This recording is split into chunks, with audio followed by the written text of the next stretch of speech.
This is something that just occurred to me today.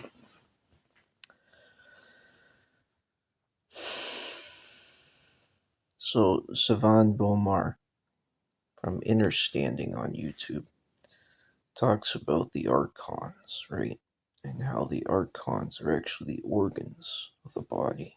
And the organs are linked to the chakras, right? Alright, here we go. Yeah, sit up for this one.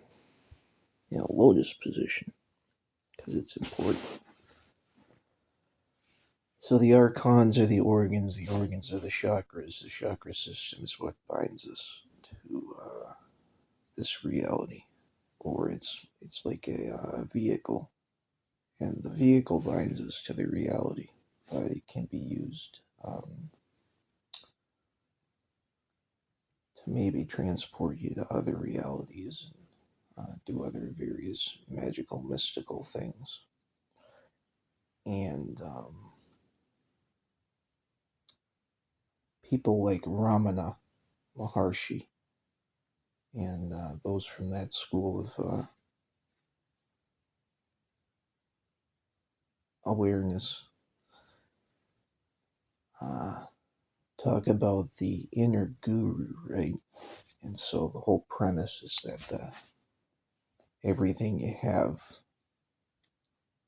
to ascend or realize or actualize or whatever you want to call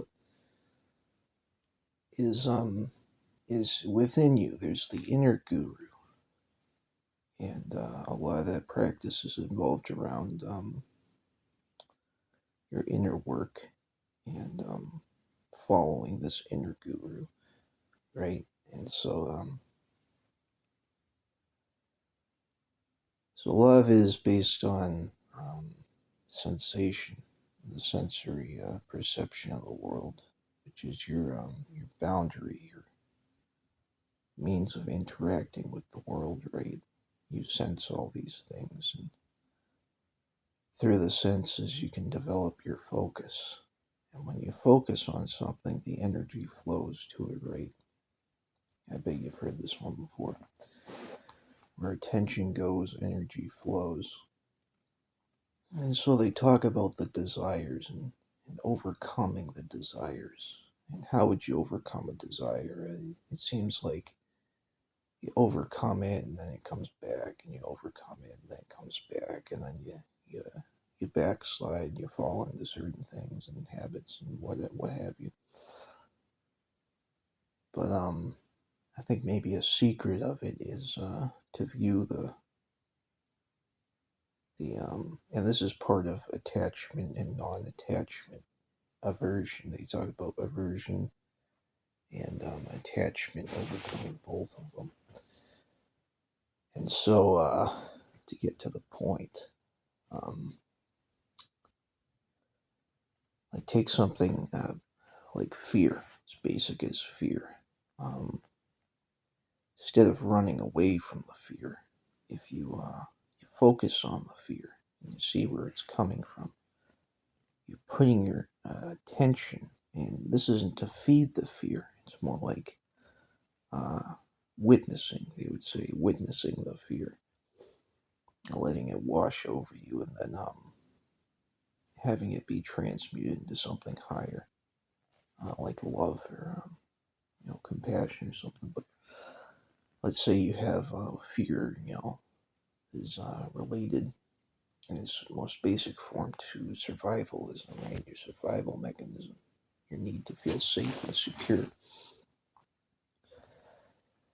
And so when you focus on maybe like fears that come up, everything comes down to, from what they say, the fear of death, right? So that would be all related to your root chakra. So imagine you focus, you witness, and you release this fear. And like Savan talks about the chakras being archons, and you learn in steps to overcome them, right? So in this perspective, you'd be focusing and witnessing this fear that's coming, maybe from your lower root chakra. Um, and you transmute this fear energy, this this attachment to feeling safe, having to feel safe, and you would you would rise your energy up to the next chakra, let's say the sacral chakra, right? And what would that be? That would be, your sexual creative impulse. And we all know the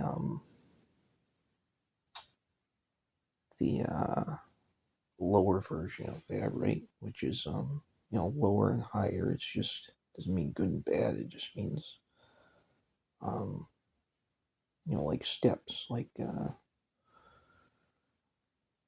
like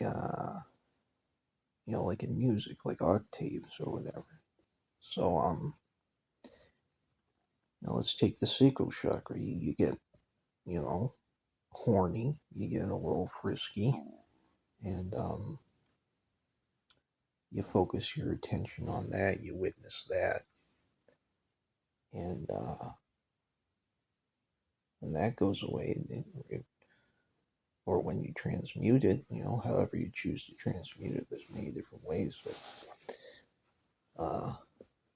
whether it's partaking or abstaining, you raise that up, right? You put your attention on that, you raise that up, and the energy goes up again, I'm not saying this happens and it has to happen in steps, it's just when it pops up. So then let's go to the solar plexus, right? Which is your stomach, a related organ, I do believe.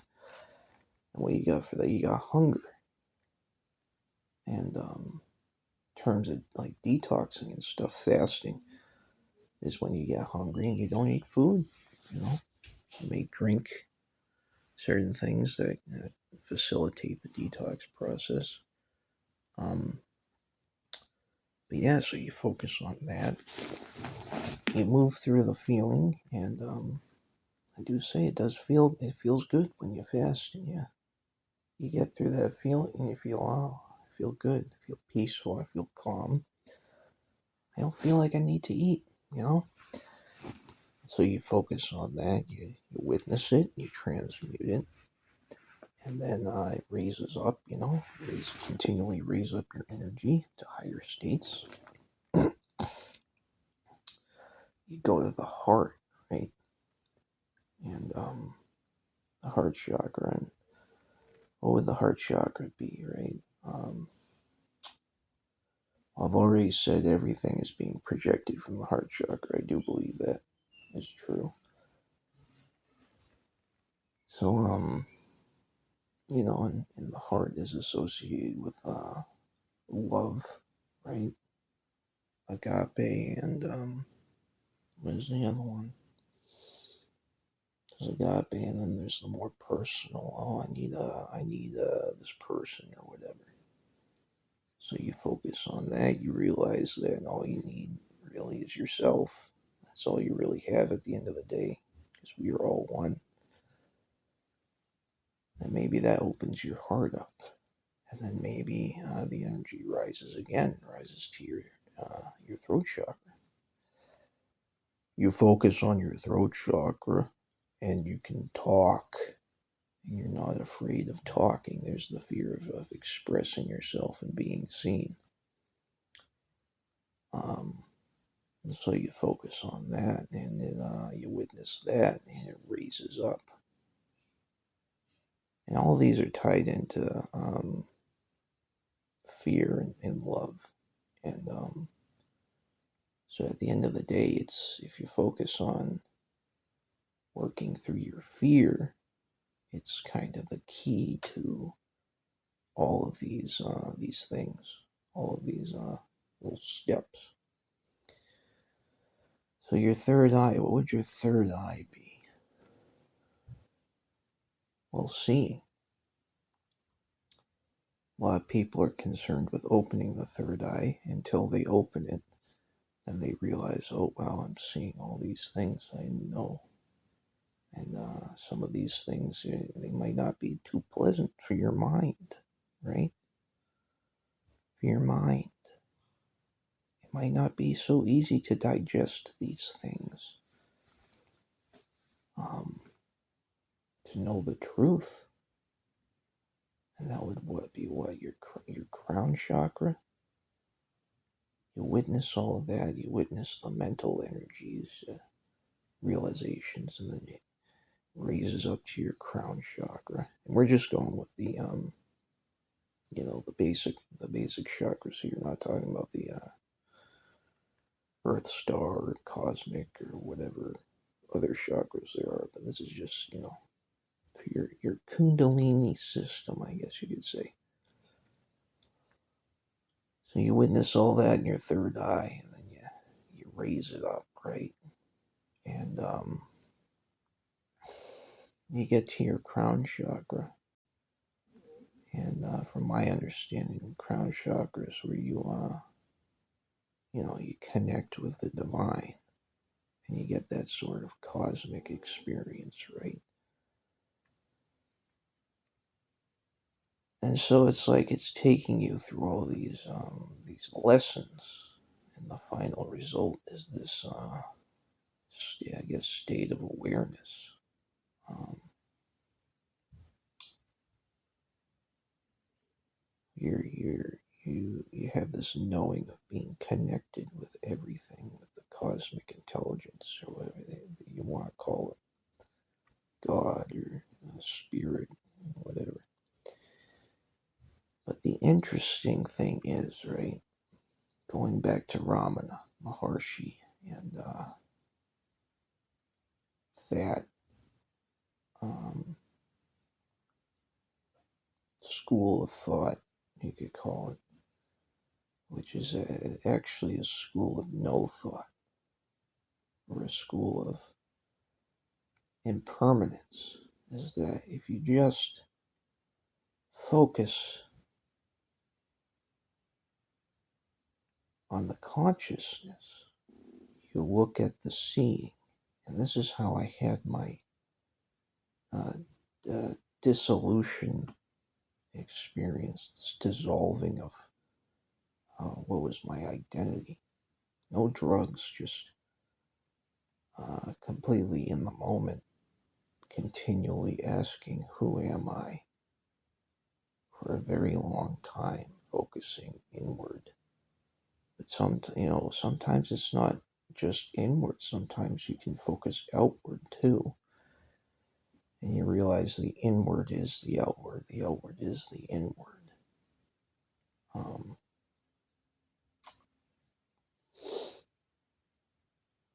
so you can witness the witness, or the witnessing, and that brings you to focusing on just being, as Muji would put it. You just focus on being, and when you do that, everything seems to open up.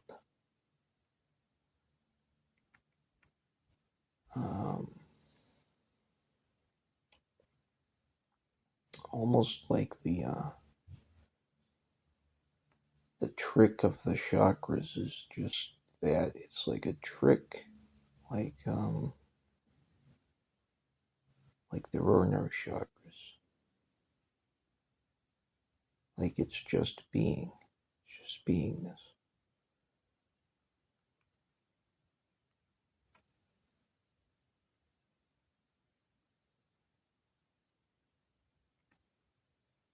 Which is where peace comes from.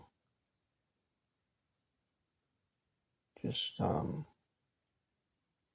acceptance.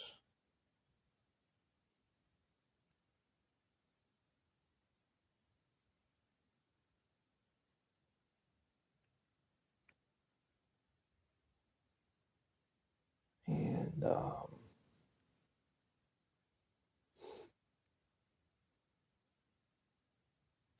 I've had the Kundalini experience twice.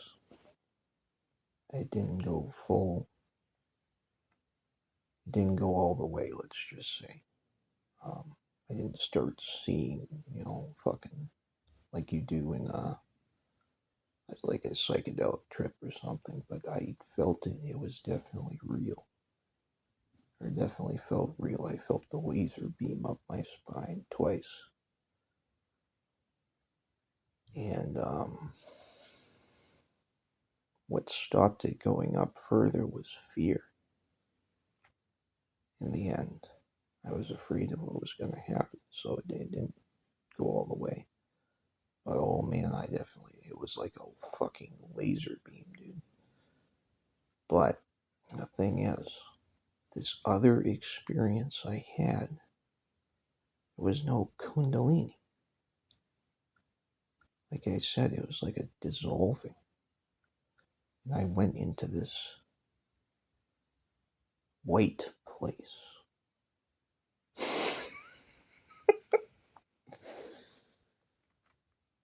um, this white place, and when I came back, it only lasted. It didn't, you know, maybe like 10 seconds or something. But I went to this white place, and it scared the shit out of me. But when I came back, the most important thing to me was being around other people. Like that was the ultimate. Um,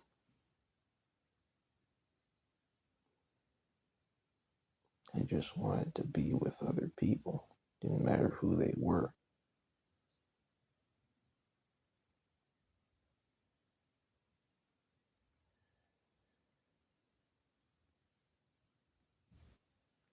So it's interesting.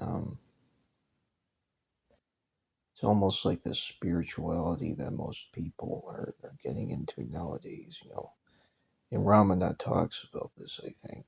I think it was him. It might have been Babaji or someone else, but they talk about how the direct path of pure seeing and how, and this is the fucking Indians, right? So they've been doing this for thousands and thousands of years and probably longer.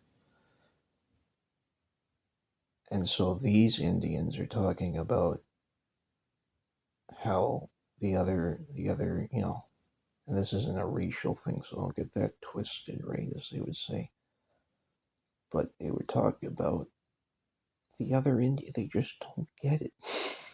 You're running around, right? It's not just Indians too, it's Chinese and that the whole Eastern thing, but running around, and this is kind of like Taoism.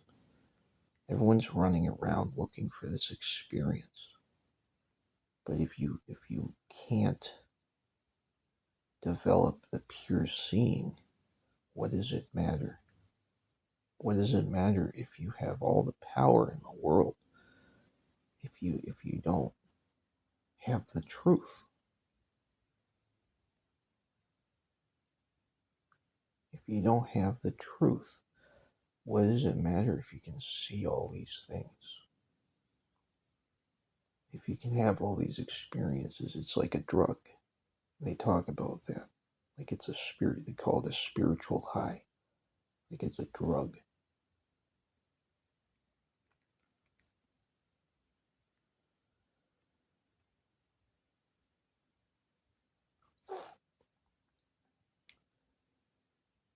You like to think that spirit, at least I do. Like I conceptualize spirituality, which is an interesting statement, right? But conceptualizing spirituality as like this one thing,